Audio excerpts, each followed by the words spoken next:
would come into my office in her Mary rocker with all kinds of predicaments and all different phases of life, and I never knew what it was going to be. It was always so fascinating. So one day she came into my office and she said, "I'm looking for a gun." I said, "Jewel, what do you need a gun for?" And she said, "Well, my husband's out deer hunting." I said, "Really? So when he brings home a deer, what do you do with it?" "Well, I cook it in nutmeg and allspice and cinnamon, and it's delicious." And then there was another time, she wheeled herself into my office and she said, "I'm looking for a khaki-colored cardigan sweater." I said, "Really? What do you need that for, Jewel?" "I'm looking to run for the Senate." "Really?" She said, "Do you think I'm too old?" I said, "No, I think you should be able to do whatever you want to do no matter how old you are. What would you like to accomplish in the Senate?" She said, "Well, I'd like to help young single mothers educate their children." "Well, how would you do that, Jewel?" "By raising taxes, but not too severe." I said, "Well, have you had any experience in politics, Jewel?" "Oh, yeah," she said, "I used to run around with the sheriff and help get bootleggers off the street, but that got awful dull." And then I realized, maybe I'm not speaking with a 100-year-old at this moment. So I said, "Jewel, do you mind me asking how old you are?" 40. And then there was the time when Jewel was calling for help in the dining room, and I went over and I said, "Jewel, what's up?" And she said, "I'm looking for 2 husbands and 2 wives, and I don't know what to do with them." 2 husbands and 2 wives. Now, just so happened that I knew the fact that Jewel had been married 2 times.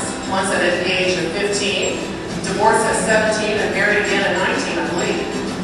And her husbands' names were Jack and Edgar. So I said, "Jewel, are these husbands you're referring to Jack and Edgar?" "Yes."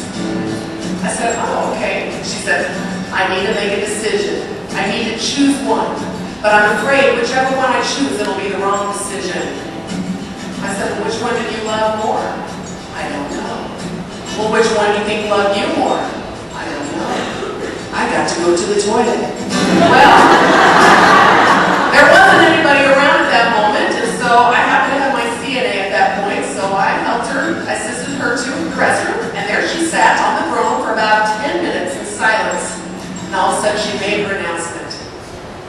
"I've made my decision. It's husband number 2.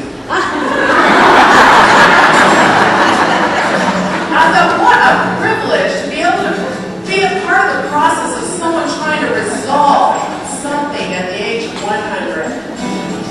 What a privilege that was. And so this is her song. It was inspired when one of my coworkers was talking with her, and she pointed out that her picture, that's not me. The name beside the door, that was her. "I'm a young woman and I know what I want, and I got me a husband and he sure likes to hunt, but you keep pointing out that picture right beside that door of an old lady I have never ever seen before, and I'm telling you I don't care what you may see, but the person in the picture ain't me.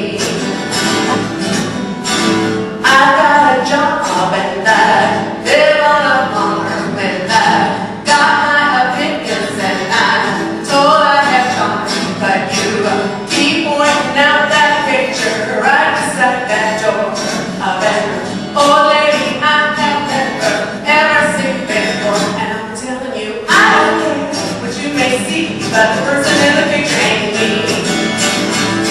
Well, I'm on my way to jump into the ring, and I'm in a hurry. I got work to do and friends to see, but the person in the picture ain't me. I'm pretty tired. I've been working all day. I've been trying so hard to find a place to stay, but you keep pointing out that